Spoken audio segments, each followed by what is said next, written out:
नमस्कारम everyone, सभी का स्वागत है चैनल में। दोस्तों, बहुत सारे लोगों ने मेडिटेशन के ऊपर, बड़े बड़े जो ज्ञानी लोग हुए उन्होंने किताबें लिखी। महर्षि पतंजलि ने योग सूत्र लिखा और स्वामी विवेकानंद ने मेडिटेशन के ऊपर कई किताबें लिखी। और ऐसे ही बड़े बड़े योगी हुए जिन्होंने मेडिटेशन के ऊपर, योगा के ऊपर बुक्स लिखी। और बहुत सारे लोग ये कहते हैं कि क्या हमें योगा बुक से सीख लेनी चाहिए या नहीं सीखनी चाहिए, या फिर कुछ लोग ऐसा बोलते हैं कि मैं तो योगा या मेडिटेशन बुक से सीखूंगा या बुक से पढ़ के करने प्रैक्टिस करूंगा।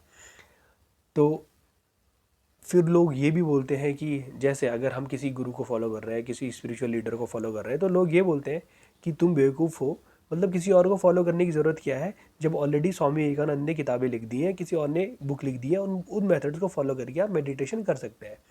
तो ये सारी की सारी चीज़ें कि एक गुरु की ज़रूरत क्या है, वो इस वीडियो में मैं डिस्कस करने वाला हूँ। आप ये वीडियो एंड तक देखिएगा। इसमें मैं बहुत सारी ऐसी चीज़ें बताऊँगा जो आपने शायद ही कहीं पर सुनी होंगी। एक एक चीज़ को कवर करने की कोशिश करेंगे। तो अगर मैं एक बेसिक सी चीज़ आपसे खुद ही पूछना चाहूँगा कि अगर हम किताबों से ही सारी की सारी चीज़ें सीख जाते, सारी की सारी चीज़ें अगर हम सीख जाते, तो इस दुनिया में इतने सारे कोचिंग सेंटर क्यों चल रहे होते।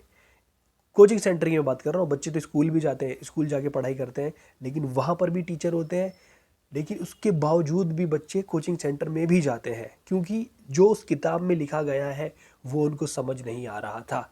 तो जो टीचर ने पढ़ाया है वहाँ पर वो भी समझ नहीं आ रहा है, इसलिए वो कोचिंग इंस्टीट्यूट जा रहा है, कोचिंग में जाके वो पढ़ रहा है। तो एक सिंपल मैथमेटिक्स की किताब में जो लिखा गया है, इंटीग्रेशन और डिफरेंशिएशन बहुत सारे लोग नहीं कर पाते हैं, उनको समझ ही नहीं आता है। लिमिट किस तरीके से लगानी इंटीग्रेशन में समझ ही नहीं आ रहा है। और ऐसे बहुत सारी चीज़ें हैं जो बच्चों को समझ नहीं आती है। वो बेसिक चीज़ें हैं, जो बहुत ही बेसिक चीज़ें हैं, वो बच्चे नहीं कर पा रहे हैं। तो इस छोटी सी चीज़ को समझने के लिए भी आपको एक टीचर की ज़रूरत है जिसने उस फेज से वो गया और उसने अपने जीवन का बहुमूल्य समय वहाँ पर लगा के वो चीज़ें सीखी और आपके सामने प्रेजेंट करी। आपको बहुत अच्छे से वो सिखा रहा है।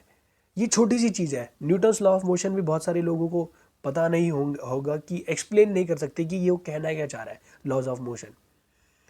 तो अगर हम इतनी छोटी सी जो साइंस के टॉपिक्स हैं उनको नहीं समझा पा रहे हैं या समझ पा रहे हैं, तो आपको लगता है कि जो मेडिटेशन जो इस यूनिवर्स के राज खोलेगा वो हम एक बुक के थ्रू समझ पाएंगे या नहीं समझ पाएंगे। आप खुद ही सोचें।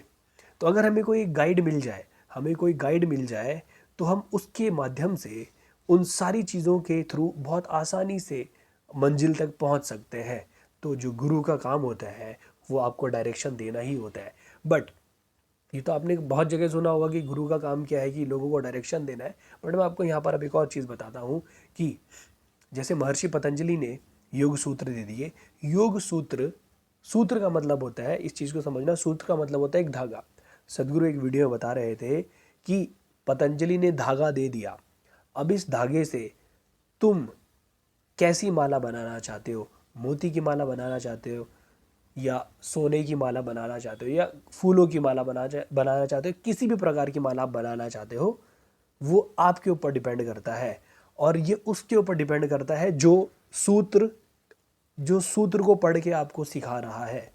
तो एक व्यक्ति जिसकी अपनी एनर्जी के ऊपर मास्टरी है, वो उसी योग सूत्र को एक बहुत बेहतरीन तरीके से, एनर्जाइज तरीके से आपको देगा।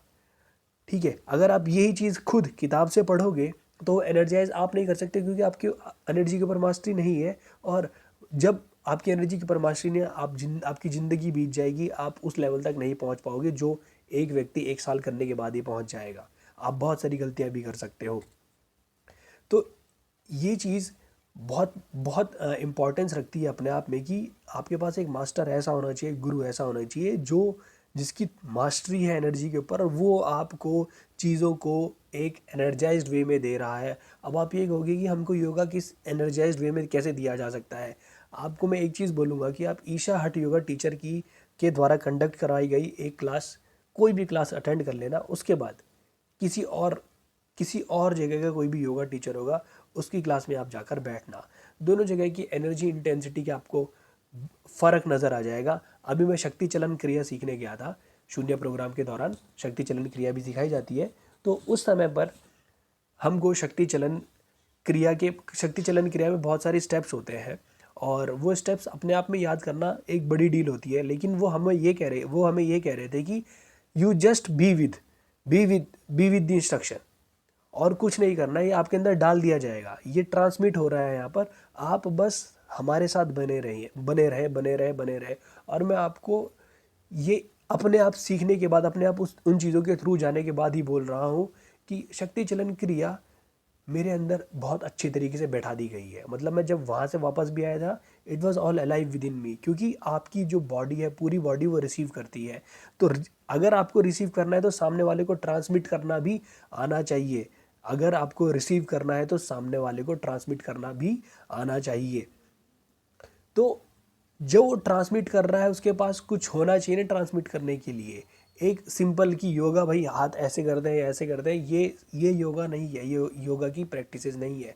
और अगर आप मेडिटेशन की बात करोगे, अब मैं बताता हूँ शून्य मेडिटेशन के बारे में, आप जाके पढ़ना कहीं पर भी, शून्य मेडिटेशन के बारे में आप जाके पढ़ना, इंस्ट्रक्शन पढ़ लेना और फिर शून्य मेडिटेशन करके देखना, ओके, जैसा वो बोल रहे हैं। लेकिन जो मेडिटेशन इंस्ट्रक्शन आपके पास हमेशा होंगे, पर क्या आपके पास नेसेसरी एनर्जी सपोर्ट है? नेसेसरी एनर्जी सपोर्ट ही ज़रूरी होता है। इंस्ट्रक्शन तो आपको कहीं पर भी लिखे हुए दिख जाएंगे, और जो उन इंस्ट्रक्शन में लिखा गया है, वो इंस्ट्रक्शन क्या आपने बिल्कुल उसी प्रकार से समझे जिस प्रकार से आपको समझाए जा रहे थे? एक लाइव टीचर का होना, एक गुरु का होना, ये फ़ायदेमंद होता है कि वो आपके हर एक सवाल का जवाब दे सके। हर एक सवाल का वो जवाब दे रहे हैं और आपके अंदर एनर्जी सपोर्ट आपको प्रोवाइड किया जा रहा है। शून्य में हमें इनिशिएट किया गया, हमको कुछ नहीं करना होता है। सिंपल, अगर आप ऐसे बैठ जाओगे, शून्य के जस्ट जो इंस्ट्रक्शन आपको बोले गए थे उनको फॉलो करना है, you will be in meditation. बिल्कुल जो आपने कभी सोचा नहीं था कि आपके लिए पॉसिबल होगा। आप ऐसे बैठे, मुद्रा रखी और you are gone like this. तो सिंपल, ये कोई भी इंस्ट्रक्शन फॉलो करके ऐसा नहीं किया जा सकता, because your mind will be her time आपको माइंड आपके सामने हज़ारों चीज़ें लेकर आता रहेगा। और कितने ही ऐसे लोग हैं जो एक ही बारी में एक टॉपिक पढ़ के समझ जाते हैं। कितने ही लोग ऐसे हैं जो समझ पाते हैं। इंजीनियरिंग, मैकेनिक्स या कोई भी हार्ड सा टॉपिक पढ़ा के देख लो। स्वामी विवेकानंद की लिखी हुई जो किताबें हैं, वो भी अगर आप लोगों को पढ़ने के लिए दे दोगे तो आधे लोग वो किताब वापस रख देंगे, क्योंकि अंग्रेजी उसमें इंग्लिश इतने हाई लेवल की लिखी गई होती है। तो हमको नहीं करना है। जब ऑलरेडी हमारे पास कोई ऐसा बीइंग है जो ऑलरेडी करके बैठा हुआ है, उसके पास क्यों नहीं जाएंगे हम? ये इंपॉर्टेंस है उनकी कि हमें उनके पास जाना है, और वो आपको देखकर बता देंगे कि आप क्या गलतियां कर रहे हो और आपके लिए कौन सा मेथड सूटेबल है। इसीलिए लाइव टीचर का बहुत इंपॉर्टेंस होता है, बहुत ज़्यादा इंपॉर्टेंस होता है। तो इनको हल्के में ना लें और ये ना सोचिए कि मैं किताब पढ़ के कर लूँगा। दूसरी बात, किताब पढ़ के मान लो कि उन्होंने कहा कि योग मुद्रा लगानी है, और आपने योग मुद्रा लगाते हुए इस प्रकार से ये नहीं किया, कुछ इस प्रकार से लगा दिया, हो गया, वहीं पर काम खराब हो जाएगा। क्योंकि हमारी जो एनर्जी सिस्टम है वो किस प्रकार से फंक्शन कर रहा है वो आपको नहीं पता। जब आपको ये नहीं पता किस प्रकार से एनर्जी सिस्टम फंक्शन कर रहा है या प्राण फंक्शन कर रहे हैं हमारे शरीर के अंदर, तो छोटी सी मुद्रा लगाने में आपने गलती कर दी तो आपके लिए आपका जो एनर्जी सिस्टम है वो अलग ही तरीके से बिहेव करने लगेगा। इसीलिए ये बोला जाता है कि आप किताबों से पढ़कर योगा बिल्कुल प्रैक्टिस ना करें, और जो पावरफुल मुद्राएं हैं वो तो बिल्कुल भी ना लगाएं, क्योंकि ऐसी बीमारी भी लग सकती है जिनका इलाज डॉक्टर के पास नहीं है।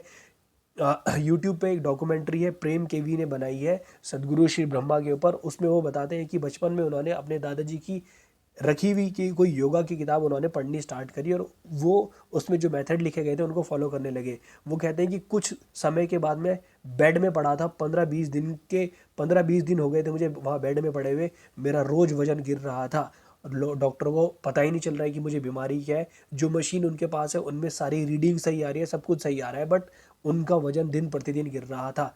तो उसके बाद कोई एक ऐसा व्यक्ति आता है जिसे पता था योगा के बारे में, वो उनको जो चीज़ उन्होंने करी थी उससे बाहर निकाल कर लेकर आते हैं।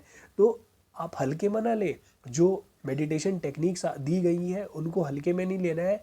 और दूसरी बात ये है, मेडिटेशन टेक्निक्स जो एक लाइव गुरु दे रहे हैं उनको ही फॉलो करें। जो आपके पास है ही नहीं, उनकी किताबें पढ़ के क्या करोगे? हाँ, किताबें आप तब पढ़ सकते हो जब आप इनिशिएट हो चुके हो और आप ऑलरेडी एक प्रैक्टिस कर रहे हो। अगर मान लो कि आप विपश्यना की प्रैक्टिसेस कर रहे हो, विपश्यना प्रैक्टिस कर रहे हो, तो आपने जब शिविर अटेंड कर लिया एक 10 दिन का, उसके बाद आप किताबें पढ़ो और देखो, समझो कि वो कहना क्या चाह रहे हैं, उस समय पर आप पढ़ सकते हो। तो तब के लिए वो किताबें बहुत बहुत बढ़िया काम करेंगी। लेकिन विदाउट नेसेसरी एनर्जी सपोर्ट आप चीज़ें प्रैक्टिस करोगे तो आपके लिए हो सकता है जो चीज़ें 2-3 महीने में होनी थी वो 10-12 साल में हो, और आप समझोगे कि मेडिटेशन जो है ये बहुत बेकार बोरिंग चीज़ होती है वगैरह वगैरह। तो इसीलिए इन चीज़ों को करना अपने आप में या तो घातक भी सिद्ध हो सकता है, या फिर आप ऐसा हो सकता है कि कई कई साल लगा दिए कुछ हो ही नहीं रहा है।